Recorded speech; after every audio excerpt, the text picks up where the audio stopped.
Michael, lots to get to over this hour, though, especially in the NFL, because we had all of the talk in the first hour about Justin Fields and what came out with him on the podcast with the St. Brown Bros. But now we're actually getting some information on the defensive side of the ball that despite Matt Eberflus hiring a new defensive coordinator, he will still be the defensive play caller in 2024. Well, I mean, he did a good job. I thought their defense improved during the course of the season, and I think it showed that he was more involved with the team. I mean, look, there's a lot of things that are not perfect within that Bears organization. They don't have staff meetings. Kind of like everything operates on their own. So him running the defense, I think, is probably a good thing for them in terms of there's no miscommunication. There's no problems in terms of what he wants done with the defensive team. So they've made a lot of changes on the offensive side. They had to hire a new defensive coordinator. You know, they brought Shane Waldron in to run the offense, and we'll see. And now he'll run the defense and see if they can work in concert. Yeah, Eric Washington, the new defensive coordinator, by the way, he said that he will be ready for anything and do everything that the coordinator is doing without actually calling the defense. So he's ready to go and support. And obviously that defense and the team as a whole improving down the stretch, the back half of the season, is why Eberflus still has a job and is being given the opportunity to see what they can do this coming year, having both the number 1 and number 9 overall picks in this year's NFL draft. Also, Michael, so obviously you being out there so near Philly, you pay so much attention to the Eagles. You're on local radio. Everybody wants you to tell them XYZ. How is Philly feeling today after all of the information coming out today from NFL reporter Derek Gunn talking about the Eagles spiraling, having to do with not being able to have Big Dom on the sidelines to rein in Nick Sirianni a little bit? I know you've talked a lot about how emotional he can be on the sidelines. Well, one of the reasons why Sirianni never called plays, when he started out his tenure as the head coach of the Eagles, he started out as the play caller originally before Shane Steichen took over. And then, you know, he wasn't, you know, he was too emotional. He got too out of control. And now what we're learning from Gunn, who was a former Comcast news anchor, covered the Eagles for years, has a very successful Eagle podcast here in town. You know, that he's come out and said that without Big Dom on the sidelines, that there was nobody really to temper the relationship between the head coach and the players and everybody else that's around. He was out of control and he was emotional. So I think it's a good thing. You know, Dom does a lot of things. There's nobody you talk to that has been through the Eagle organization that doesn't respect what Dom has been able to do. He's not just a get-back coach, meaning get back all the people off the sidelines. So, you know, I think this is important. Sirianni's not going to yell at Vic Fangio, I could tell you that, and he's going to let Kellen Moore call the offensive game. I mean, they've got to control what Sirianni does emotionally, because you could see he rubbed the players the wrong way, and Gunn wouldn't have reported this if it wasn't true. DeSandro, of course, ejected initially in that game against the San Francisco 49ers with that altercation with Dre Greenlaw, was not there on the sideline for the remainder of the season, where they went 1-5, which included some, you know, losses that they shouldn't have to the Cardinals and Giants. And it was a rough back half of the season. Looking ahead to next year, Michael, does this Eagles team pick up where they left off and struggling despite bringing in some new coordinators? A lot of people were calling for Sirianni's head in the offseason, but they elected to keep him as the head man. Well, there's the Craig Carton from Fox Sports News report that he says there was some underlying factors going on to the losing streak. And his report got shot down by Adam Schefter. But then Carton came back and said, look, you know, I never said what my report was, so I don't know what the Eagles shot down, because I never said what my report was. But it'll be determined at a later date about what actually was going on, because there'll be some players who aren't on the team anymore.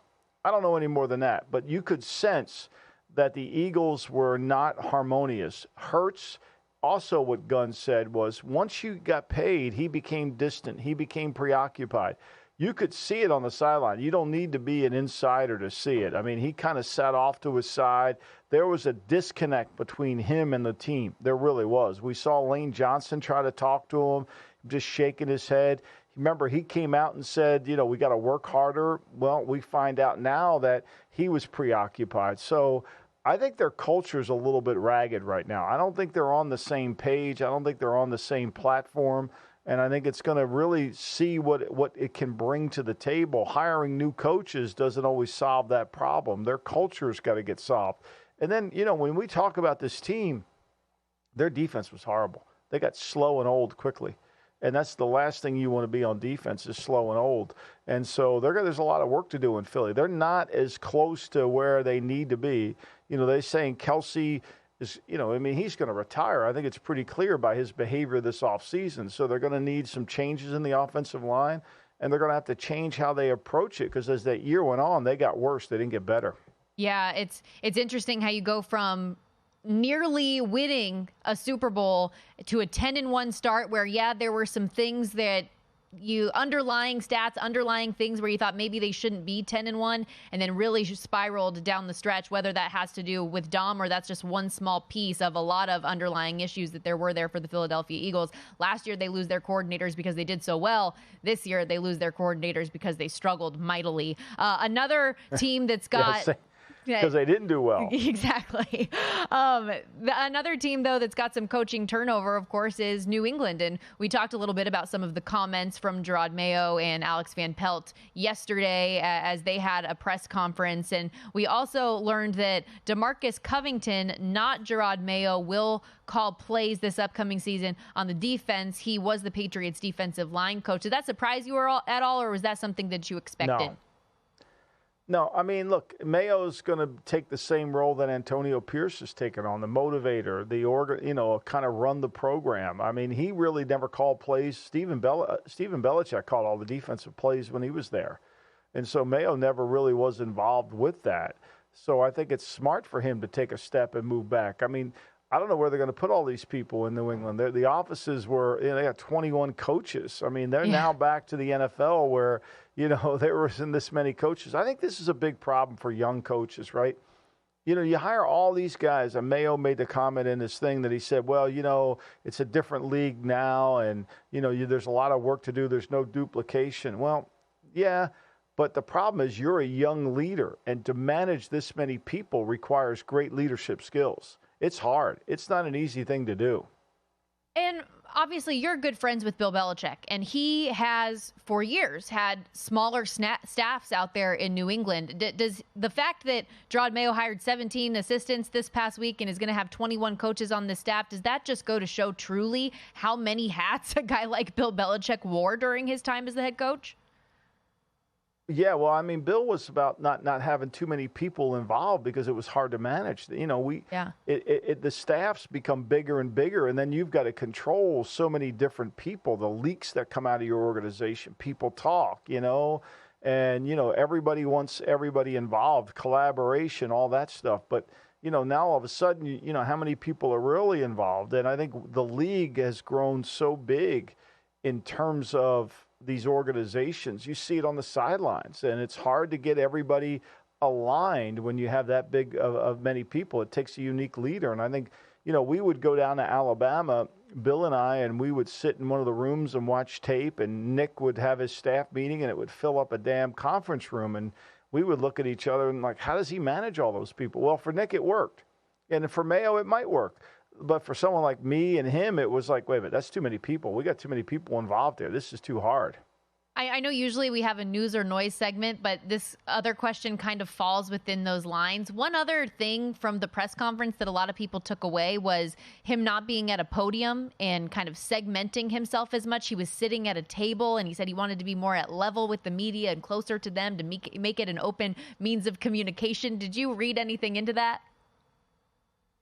No, I didn't. I mean, maybe he's just comfortable sitting down. I don't know. I mean, I know to me, when you sit there, you're staying longer. I mean, when you sit there, you're more comfortable. You're staying longer. I don't think that's your job. I think you want to get in and get out. But look, we know this. If you're a media darling, nobody will pick on you. Look at the guy in New York. Everybody loves him in New York. He's with 33% winning percentage. You can't fire that coach. He stands at press conferences, though, and so I just think, to me, it's whatever you're comfortable with. And obviously, Mayo's comfortable sitting down, but I think you end up staying longer. Definitely a difference in approach there from a media standpoint. But you'll laugh at this, Michael. My dad calls me the laziest sideline reporter of all time. He doesn't understand how that's actually a job I do, because all I do is complain about standing, complain about exercise. All I want to do is sit. So, it is what it is. Well, I mean, look, let's face it. You're dealing with elements. You're dealing with wind, weather.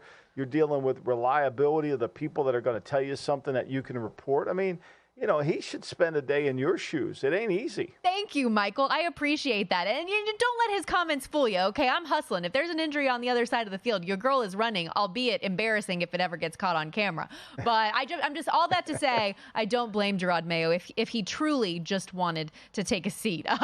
We're going to step aside here, so maybe I'll get up and step aside. We'll see how that works out. Quick timeout. Stretch them out. There, you got to. Once an hour, just get the wheels turning.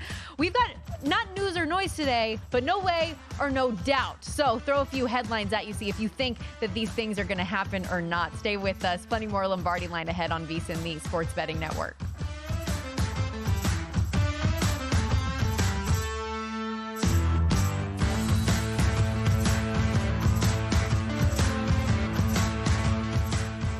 Do you disagree with these takes? No way. No way. Or do you approve? Oh, no doubts. No doubt in my mind. No diggity, no doubt. It's time to ask Michael Lombardi. No way or no doubt.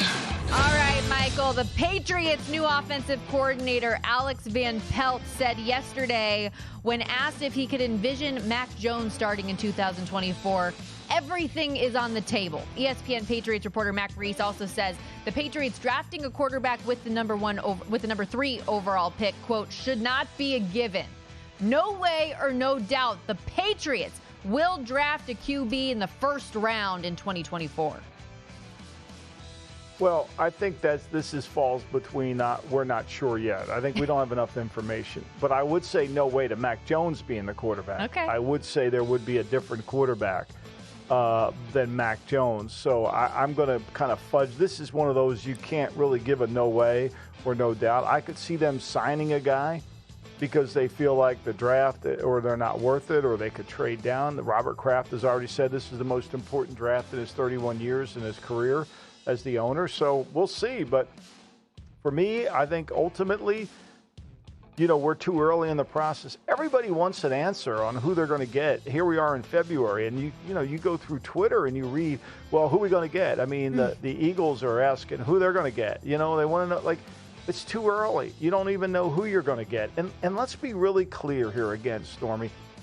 The difference between, now, quarterbacks change teams, right? We know that, right? We saw what C.J. Stroud did. We saw what Bryce Young didn't do. Quarterbacks change teams. They change their win total. But other than the quarterback position, no one else is going to – this draft will not shift or alter your draft wins. That's why we see them already. That's why DraftKings has put them out. This team's 9.5. That team's 8. This team's 10. Even if the Patriots draft a quarterback, their number's not going to go up.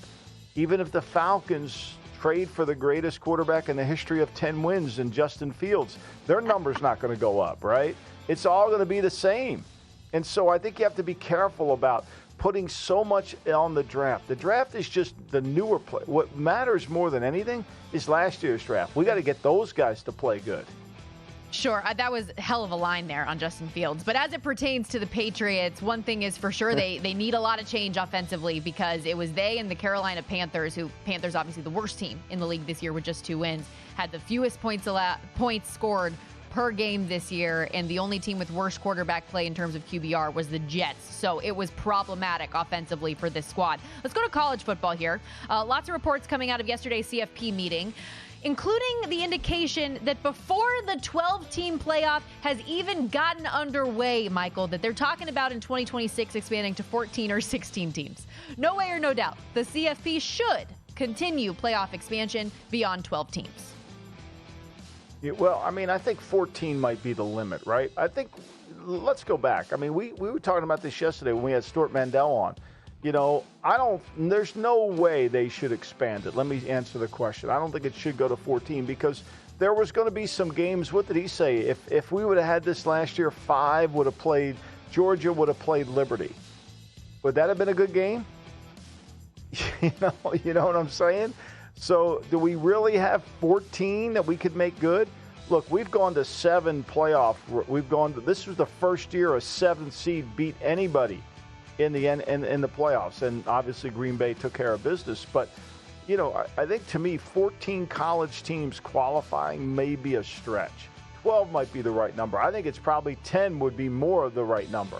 Also, I think, to be fair, based on the number that Oregon did on Liberty in the Fiesta Bowl, anyone would have beat up on Liberty, no matter the format. Gossy, that's mean. I feel bad. They were an undefeated team in the regular season. I don't think it's fair. They had a great year, but it's a different level. I mean, we're seeing this with the NIL. It's hard. That's the thing, Michael. And I am a proponent of the Group of Five more than just about anybody. I absolutely love G5 football, and I pull for the underdog. I love those types of teams when they have those exceptional seasons.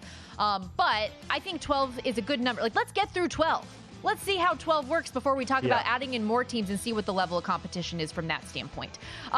In this offseason, running backs are going to be a topic of conversation once again, just like they were last year. Saquon Barkley, Josh Jacobs, Derrick Henry, Tony Pollard, the list goes on. Running backs that are still looking for deals. No way or no doubt, running backs will have an easier time getting paid this offseason than they did last year. No way. I think they're going to have a hard time. They're going to continue to have a hard time. I think they're going to continue to have a hard time. You don't think Jonathan Taylor's deal will help them at all? I think it hurts them. I think the Taylor deal hurts them because I think that people are going to say, well, if he got this money, why don't I get it? I mean, it's a fair point to make. You say, if you're Josh Jacobs and Jonathan Taylor got $14 million a year, why can't I get $14 a year? And there hasn't seemed to have been an appetite to pay that. If teams want to pay that, they'll just franchise you. I mean, the Giants could sign, are they going to sign Barkley to $14 a year? So between Daniel Jones at 40 and Barkley at 14 or 14 a year, that's $54 million of their cap tied up in two players where they haven't been able to win when they've had them. Yeah. I just feel like, and we talked about this so much last offseason, but winning competent level production at the running back position can come at a far lower price and contracts that are far less prohibitive when you just get guys in the draft and they're younger. And you look at a guy like Isaiah Pacheco, who helped the Chiefs defend their Super Bowl title as a 7th rounder. I mean, it's the greatest example, right? They draft Edwards-Helaire in the 1st round, and the 7th rounder ends up being better. And let's be clear, they wouldn't be where they are if it weren't for Pacheco. His numbers increased. He went from 14 carries up to 21 come playoff time. So, yeah, I'm with you. If you could find Pacheco in a very, from Rutgers by Vineland High School, I mean, that's pretty damn good. And credit Brett Veach and the Chiefs staff. And credit Andy Reid for playing him over the 1st rounder, too. Well, and here's the thing, Michael. Yes, he is a 7th rounder, is the diamond in the rough, but non-first round running backs having success is normal. You look at the Dolphins running backs, Devon Achane, 3rd round, Raheem Mostert, undrafted. Of the top 10 running backs in the NFL this year in terms of yards, only Christian McCaffrey and Najee Harris were 1st round picks. Derrick Henry, Kyren Williams, James Cook, DeAndre Swift, Joe Mixon, David Montgomery, all 2nd round or later. So you can get guys later on. That's right. And let's face it, Najee was in the bottom 20, and people criticized that pick, right? And McCaffrey was, I think he was in the teens or maybe 10. He wasn't the first pick overall. I mean, I think you just can't overvest. I mean, you only have so many cap dollars to spend. You can't give it to somebody else. And there's other backs out there. You got to find them, and you got to make sure that you pick the right one that fits your run game. See, this is the big thing about running backs too is you got to get the right marriage between the scheme and what the back sees and how the back runs, right? Because that's the key. Some guys are not good at running outside zones. Some guys are good at running outside zones. Some guys are better at point of entry runs. So you got to get the right kind of – it's not all backs are the same. Yeah, and Christian McCaffrey, where he was drafted and the payday that he has had is because he's more than just an everyday run-of-the-mill running back as well. He does so many different things that it commands that price tag. Let's hit another one here, though. Go back to college football a little bit. Nick Saban is right. College football is in need of meaningful change. He told ESPN this week, if his voice can bring about some meaningful change, he wants to help any way he can. What we know now is college football is not college football as we know it. You hear somebody use the word student athlete, that doesn't exist. No way or no doubt, Nick Saban's right. He's no doubt he's right, and he should be on the front of it. They should listen to him. Now, the problem you have is doing what's right and doing what's legal, right? There's the line. Can you do this? Can you just enforce rules? See, the NFL is a collectively bargained league. There's no collective bargaining between student athletes and the NC2A and the schools. So this is a tougher challenge. You put some rule in place that a student could take to a court and it could be gone within an hour.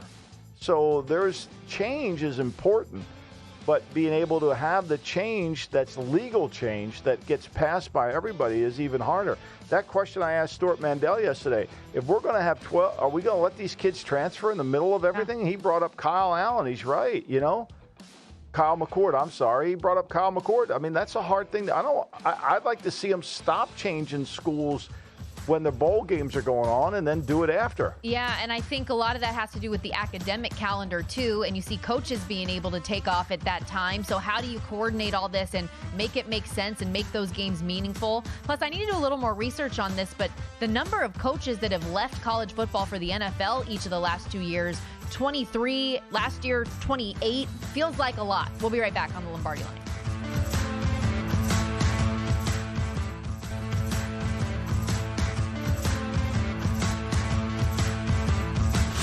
This is the Lombardi Line with former NFL executive Michael Lombardi. Now here is your host, Stormy Bonatoni, on VSiN, the sports betting network. If you're looking for a betting edge on college hoops, the VSiN experts have you covered. Become a VSiN Pro subscriber today. You'll get our daily best bet emails, 24/7 video access, the upcoming college hoops betting guide with bracket breakdowns, plus full access to VSiN.com with our exclusive betting splits on every single game. Visit VSiN.com/pro to subscribe today. That's VSIN.com/pro. Michael Lombardi and Stormy Bonatoni with you as we welcome you back into the Lombardi Line, and live on set with us here at Circa Resort and Casino, VP of Operations here, the one and only Mike Palm. Welcome in. Hello, Stormy. Hello, Michael. How are you? Hello, I want Michael. to make everyone notice I'm acknowledging Stormy. I appreciate it. There Thank was a comment on Twitter, I only greet Michael Lombardi. I said, well, you don't see me greet her in the parking lot because we park next to each other or when I walk in the studio, but everyone can sleep better now. There we go.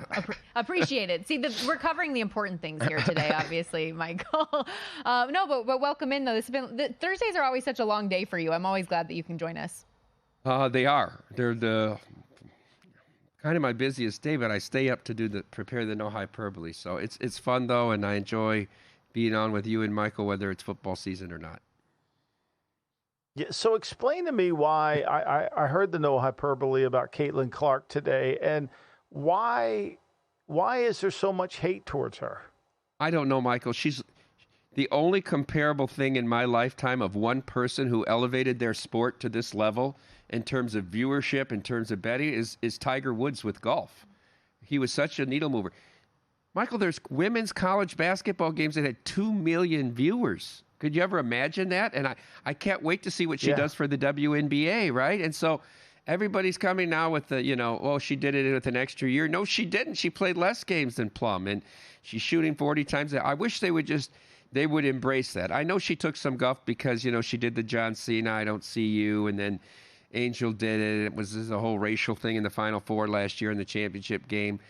Maybe they think she's too cocky, but I mean, isn't being confident a part of it? I mean, men can do that, and they think it's great. That's bravado. That's confidence. So I just think she's terrific. They sold out the entire Big Ten women's tournament, including the early days when Iowa won't even be in because they're a top seed in Minneapolis next week.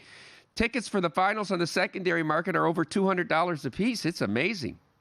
Well, that's it. And that's the thing, too, is like people talk trash about women's sports, but when you have somebody like her that can elevate and get eyeballs on the sport and you realize it's still basketball at the end of the day, and she's freaking awesome. And the fact that she broke the record from the logo and it was just a dagger 3, and she knew that was going to happen. She's talking in her press conference you knew I was going to make it a big moment. It's awesome. Dan Levitard and the DraftKings Network had his own show here, had his show up here Thursday and Friday of Super Bowl week. So I listened to a segment he did on this week about Caitlin Clark, and he said we live in this world where everybody has to provide content. And so the content has to be contrary to get views. So anybody who rises up, there's going to be people who need to create content to take them down, whether it's Pat McAfee, your friend Michael, or it's LeBron James, or it's whoever. You know, the quickest way to get clicks is to take a view against the person, the perception that's very popular. So I thought it was an interesting commentary on it. Yeah, I think there's a lot to that, right? I think to me that's what we see. I mean, you see it in the headlines. If you see something you want to read, and of course it's you reading it because you read the headlines, but then when you read the story, the headline doesn't match the story. And so I think there is truth to what Dan said. I think to me, and then everybody has an opinion on it. And if you have just a generic opinion, you're not going to get any clicks.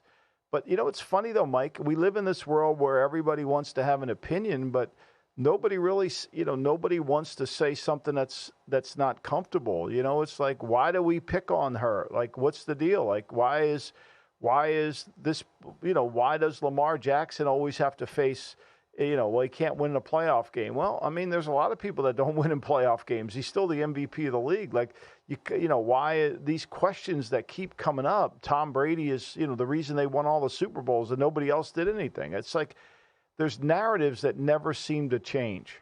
I was going to ask you, and you just brought it up at the end there. I mean, 5 years ago, did you ever imagine you'd be going on talk shows trying to defend that Bill Belichick's a decent coach? You know, it's funny. I got a text late last night from a college coach that works for a highly a Big Ten program, and I sent him some information, and he said, well, I learned this from this coach and that coach. And I said, no, you really didn't. That all started with Belichick. So, yeah, I mean, it's kind of comical where this has gone to and how it's viewed as, like he was just standing there as a bystander. But this is the narrative that's coming out, with the whole documentary, the book, all that. I mean, people are fighting for credit. It's just part of the profession that we live in. And the world that we live in. I mean, if anybody was ever in that building, and as Stormy said, they've hired 21 coaches. I mean, that was 3 staffs for the Patriots in its day. So I think to me, which is fascinating, because there was a lot of times where you would say, wonder why, and they said, well, we don't have that big of a staff. They've changed. Michael, I wanted to ask you a question about Russell Wilson and where you think would be the best landing spot for him. Obviously, it was scorched earth in Denver. And I keep thinking about Pittsburgh and Arthur Smith, who wants a quarterback who's going to be under center. He wants a quarterback that's going to be really effective in the play-action game. Where do you think Russell Wilson would be able to contribute the most? Well, I mean, I don't think Russell Wilson's inability to play is scheme related, right? I don't think that's the case anymore. I think, to me, this is the fallacy. This is where we get into the whole Justin Fields area where, it's scheme related. It's not his talent. It's because of this. I think, look, they tried to run play action. They ran a ton of play action in Denver. Didn't work, they couldn't do what Sean wanted to do. And so I think there's a part of where Russell is a little bit like what happened to Kurt Warner. And when you go over Kurt Warner's career and you look at what he was able to do and what he had to do, when he left New York, when you look at his career, when he left New York, he was not a good player in the league. He really wasn't. I mean, when he left New York, he played 1 year. He started 9 games, and they were 5-4, and it wasn't very good. He was not very good. He wasn't throwing it down the field. I think he averaged like 7.2 per attempt. It wasn't good. And then he went to Arizona, and he was 2-8 as a starting quarterback there. And then eventually he kind of got himself back on track. He's 34 years old, he only played in 10 games. 35 years old, he only played in 5 games. And 36 years old, he only played in 6 games. So he kind of backed off a little bit, right? So from the time he won in 2001, think about this. This guy's in the Hall of Fame, okay? Think about it. He's in the Hall of Fame. He had the great year in 2001, okay? And then from 2001, he doesn't start 16 games again until 2008. And then he starts 15 in 2009 and he retires and he gets in the Hall of Fame. Think about it. Think about that. Just think about that for a second. But my point with the story is the 5-year gap that he didn't play well in, was due to he'd been hit and he needed to get his eye level back up. and he needed to kind of restore his career, and then he walked away at 38 years old. So I think Russell probably would be best served to go somewhere where he could kind of get more comfortable with his own play, because right now he's looking all over the place at the rush. I mean, the Warner situation is fascinating because when he left St. Louis in 03, when he left and he became a free agent, that wasn't a good time for his career. Now, the 99 to the 01 season were spectacular. There were record-setting things that he did there. But you would never think, based on 124 career games, 116 starts, that he would have gotten in the Hall of Fame. Mike, to you, I look at Russell Wilson and I wonder where and if he is somebody that can rejuvenate his career or if he's just taken that tumble and fallen off. Because to your point about age, Michael, he is 36 years old. Even this year with improved numbers, it was a far cry still from what we know of him to be in Seattle. And then you've also got that leadership standpoint where he's kind of a polarizing figure internally in buildings with his teammates. So I don't know. Do you think he will be a starting quarterback on opening day next year? Well, based on the lack of who's starting, based on the starters in the league, I gotta think he probably will be. I don't think you feel like he should be, but I got a feeling he will be. Yes. I think that's more a commentary on how poor quarterback play is. Look at how many rookies and backups had to play this year because of injuries and guys that were getting benched during the season. Do you think the shortened preseason has a factor on this, Michael? I know I'm running you up against 30 seconds, but the amount of injuries. No, I think what's killing everybody is the offseason, is the lack of being able to work with young players. I think that's what's killing everything. Also, just speaking to age, I think it's fair to say not everybody ages as gracefully as Tom Brady does, right? He's kind of the diamond in the rough, the unique He's the only situation. one that beat Father Time. I kept saying no one has beaten Father Time. To a point, he did. To a point, TB12. That's the way you do it. We'll be right back. We've got Palms Pressing 3 coming up as we close out today's Thursday edition of the Lombardi Line. Stay with us.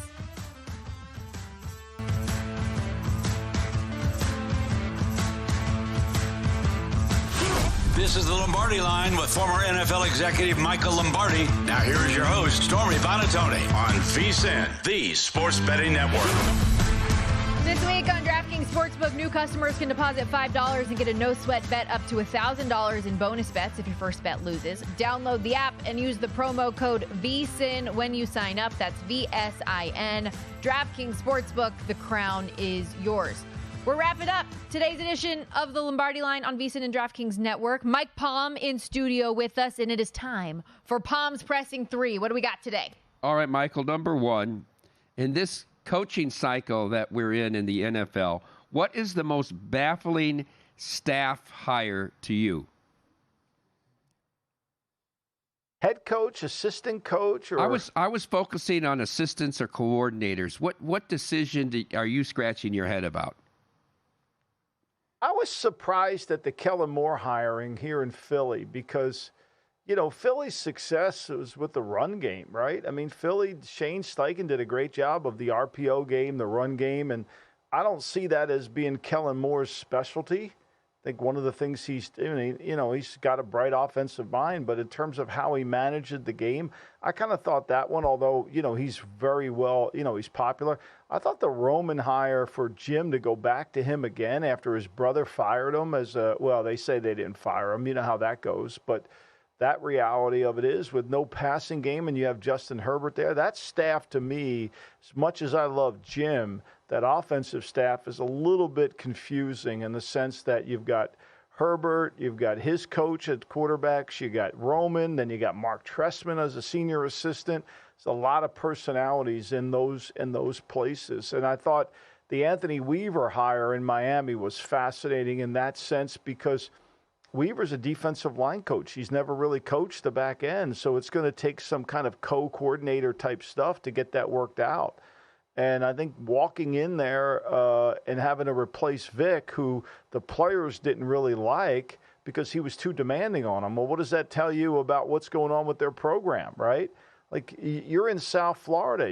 You're going to have to be demanding and hold people accountable to football and those things because there's a lot of stuff to do in South Florida. So off the top of my head, Mike, those would be the ones that I would look at and say, wait a minute, that, those kind of made me shift and wonder what the heck was going on. What about you, Mike? Did you have any that really caught you by surprise? No. So that's why I wanted to get Michael as maybe a tell for future bets on teams with coordinator decisions. It's interesting you brought up Greg Roman, because I brought it up from the opposite standpoint, and no hyperbole this morning. Number 2 was get the flock out of here, and it was about the parting of ways with Greg Roman because he couldn't develop the passing game with Lamar. But here in this AFC Championship game, the number 1 rushing offense in all of football, averaging 5 yards a carry, only ran the ball 18 times. They were down 17-7 at half. You would have thought it was 27-7 the way they played the second half. Lose the turnover battle 3-0. And time of possession 38-22. They totally abandoned the physical style of play against the Chiefs. And oh, by the way, a little mud in your eye to brother here. I'm going to hire Greg Roman now to run the charge. I thought there was a lot of irony in that. Okay, Michael, let's go to question number 2. I don't know where to start the process because I know it's never ending, but I want to talk to you about or ask you about player evaluation from a draft standpoint, but how does that whole process work throughout the course of the year? So I picked an arbitrary spot of, let's just say teams are reporting to training camp. From an organization's player evaluation, what does that look like in July and August all the way through the college football season and into the draft? What is that whole process that obviously continues over and over each year? Well, the process from the time you go to training camp to the time the season ends or you get there, it's all done by the personnel department, the college scouts, the personnel director. They're accumulating all the data and information, and they're setting their board up, right? And they're putting together what they see as the value of the players. They're making sure they're doing the guys who are going to be junior eligibles that come out or people that declare. And then once that's done, then they take that list and they try to include the assistant coaches into it, but not the broader sense of the list. So if you're the running back coach for the Raiders, you may get 15 guys to look at the combine. You don't know their grades. You may have to interview 10 of them. You don't know their backgrounds. There's very limited changing of information. You'll know enough to ask questions, but you're not going to know all the details. And then you write your reports and you submit them. And sometimes some organizations will have meetings to go over what you wrote about. Some won't. Some will just take them and look at them. Some will listen to the assistants. Some won't. A lot of this comes from how much authority the head coach has, and then how good the evaluators are on his staff and who he trusts to go out and evaluate. So once the season's over, then there's the mixture of taking the college information to the pro people and letting them look at it. When you have a decision of quarterbacking, you're going to try to get the people that certainly the offensive coordinator, the head coach, the general manager, all the people that are paid to make a hard decision are going to be involved in it. As you can see, when you have too many people involved, you end up making the wrong decision. And I think the challenge for most teams are to get everybody aligned, right? It's to get everybody to understand what might be good for another team may not be good for us.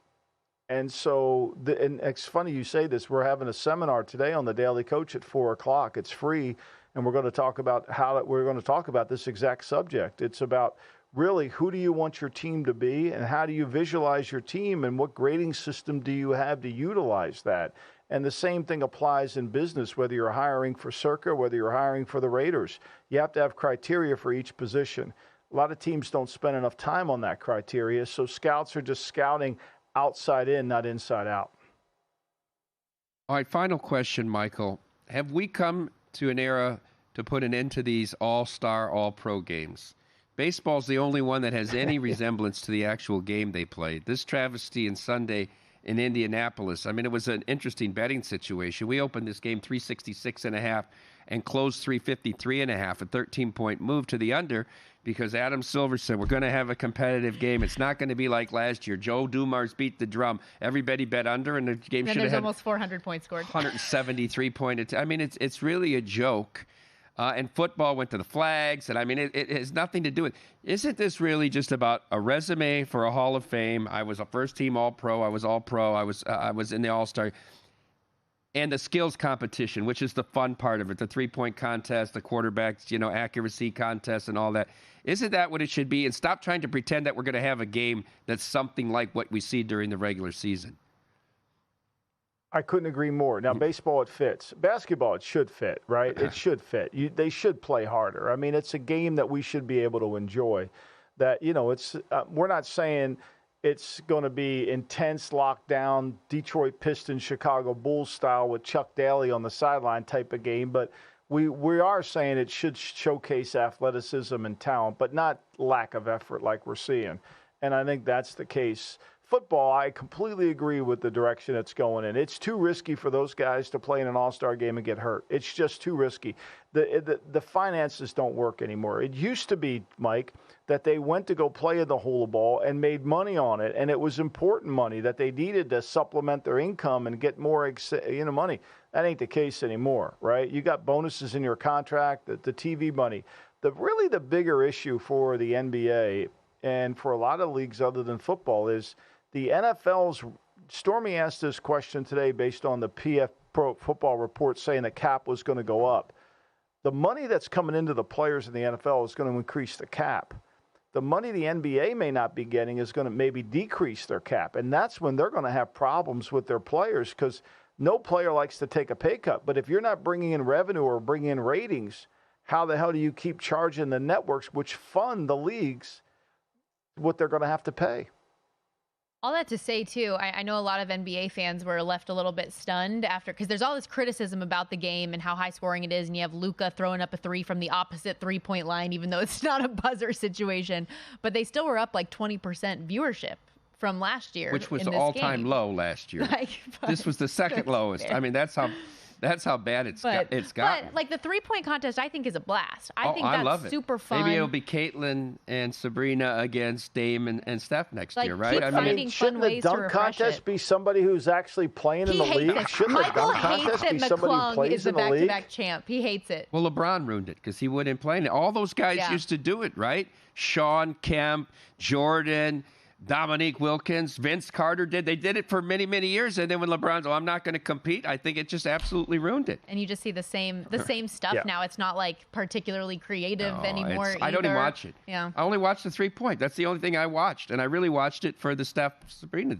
But both of them were awesome. The Steph and Sabrina Ionescu She might have won if she was in the regular contest against the men, right? Well, He had the highest round to win. She made the finals. No, that was awesome. Great spot as always. Also, make sure if you missed No Hyperbole today, you can download Follow the Money so you can listen to that in hour 3. Michael, fun stuff. I'll see you later on next week. That's a wrap for us today. Sharp Money is coming up next year on VSiN.